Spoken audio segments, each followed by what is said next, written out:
తెలంగాణ ఉద్యమ సాధనలో ఆత్మ బలిదానాలు చేసుకున్న వారిని నిత్యం తలిచేలా తెలంగాణ రాష్ట్ర ప్రభుత్వం ప్రతిష్టాత్మకంగా చేపడుతున్న తెలంగాణ అమరవీరుల స్మారక ఈరోజు ప్రారంభించనున్నారు. సీఎం కేసీఆర్ సాయంత్రం 6:30 అమరుల జ్యోతి మరియు అమరవీరుల స్మారక అన్ని కూడా ప్రారంభించనున్నారు. దీనికి సంబంధించి ఇప్పటికే అన్ని ఏర్పాట్లు పూర్తయ్యాయి. అమరవీరులను నిత్యం తలిచేలా, ఎందుకంటే తెలంగాణ ఉద్యమ పోరాటంలో ఆత్మ బలిదానాల స్వరాష్ట్రం కోసం ఎంతోమంది ఆత్మ బలిదానం చేసుకున్నారు. ఈ ఆత్మ బలిదానాలకు నిత్యం అంటే ప్రజలు తలుచుకునే విధంగా హైదరాబాద్ నడిబొడ్డున అమరుల స్మారకాన్ని ఏర్పాటు చేశారు. దీన్ని తెలంగాణ రాష్ట్ర ప్రభుత్వం ప్రతిష్టాత్మకంగా తీసుకుంది. అయితే తెలంగాణ రాష్ట్రం ఏర్పడి 10 సంవత్సరాల దగ్గరకు వచ్చిన సందర్భంగా దశాబ్ది ఉత్సవాలను చేస్తున్నారు. 22 రోజుల పాటు దశాబ్ది ఉత్సవాలను ఘనంగా నిర్వహించారు.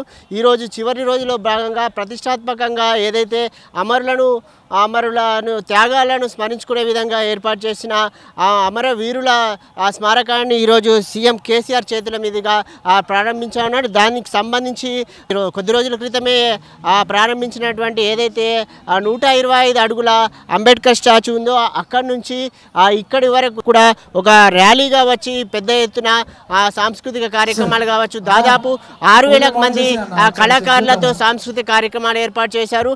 అక్కడి నుంచి అలాగే డీజే సౌండ్ కావచ్చు, లైటింగ్ కావచ్చు, అలాగే లేజర్ షో కూడా ప్రత్యేకంగా ఏర్పాటు చేశారు.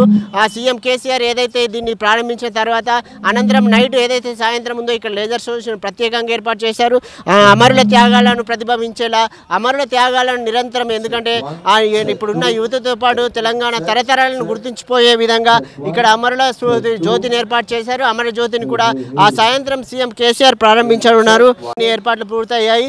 పెద్ద ఎత్తున ఇక్కడ ఏర్పాట్లకు పూర్తయ్యాయి. సీఎం కేసీఆర్ సాయంత్రం ఏదైతే అమరవీరుల జ్యోతిని అక్కడ ప్రారంభించిన తర్వాత ఇక్కడ చేరుకుంటారు. ఇక్కడ చేరుకున్న తర్వాత ఇక్కడ నుంచి ఆయన ప్రసంగించనున్నారు. 10 ఏళ్ల పాటు తెలంగాణ రాష్ట్రం చేసిన అభివృద్ధి పథకాలు, అమరులను త్యాగాలను మర్చిపోవాలని చెప్పి, అమరులు ఏదైతే స్వరాష్ట్రం కోసం త్యాగాలు చేశారో, ప్రాణాలు అర్పించారో వారిని నిత్యం స్మరించుకునే విధంగానే తెలంగాణ రాష్ట్రం ప్రతిష్టాత్మకంగా ఈ వీరుల స్మారకాన్ని సాయంత్రం 6:30 సీఎం కేసీఆర్ ఇక్కడికి చేరుకున్నారు. ఇక్కడ చేరుకున్న తర్వాత ముందుగా ఏదైతే ఉందో అమరవీరుల ద్వీపం ఉందో దాన్ని ప్రారంభించిన తర్వాతనే ఇక్కడ చేరుకుంటారు. ఇక్కడ ఏర్పాటు చేసిన ప్రత్యేకంగా ఏర్పాటు చేసిన సాంస్కృతిక కార్యక్రమాలు కూడా ఆయన ఇక్కడ ప్రత్యక్షంగా పాల్గొని వీక్షించారు. అలాగే చూసుకోవచ్చు, వేదిక దగ్గర చూసుకున్నట్టయితే ముందుగా వీఐపీల కోసం ఏర్పాటు చేసిన వేదిక ముందు వీఐపీల కోసం ఏర్పాటు చేశారు. అలాగే ఇక్కడ నుంచి దాదాపు అక్కడ చూసుకోవచ్చు లుంబిని పార్క్ దగ్గరలో వరకు కూడా ఏర్పాట్లను చేశారు. ఇక్కడ నుంచి వచ్చే వాళ్ళకు వీక్షించేందుకు కూడా మొత్తం ఎక్కడైతే ప్రజలు ఉన్నారో ఇక్కడ చాలామంది పెద్ద ఎత్తున ప్రజలు సాయంత్రం పూట చేరుకునే ఉద్దేశం కాబట్టి వారి చూసేందుకు కూడా ఎల్ఈడి స్క్రీన్లను ఏర్పాటు చేసిన పరిస్థితి కనిపిస్తుంది. అయితే ఇప్పటికే అన్ని ఏర్పాట్లు పూర్తయి ఈరోజు దశాబ్ది ఉత్సవాలు ముగింపు కార్యక్రమంగా ఈరోజు ప్రత్యేకంగా ఏర్పాటు చేసిన ఈ అమరుల స్మారకాన్ని అలాగే అమరజ్యోతిని కూడా సీఎం కేసీఆర్ ప్రారంభించనున్నారు. కెమెరా పర్సన్ గురుమూర్తితో దుమ్మాజీ నవీన్, V3 న్యూస్, హైదరాబాద్.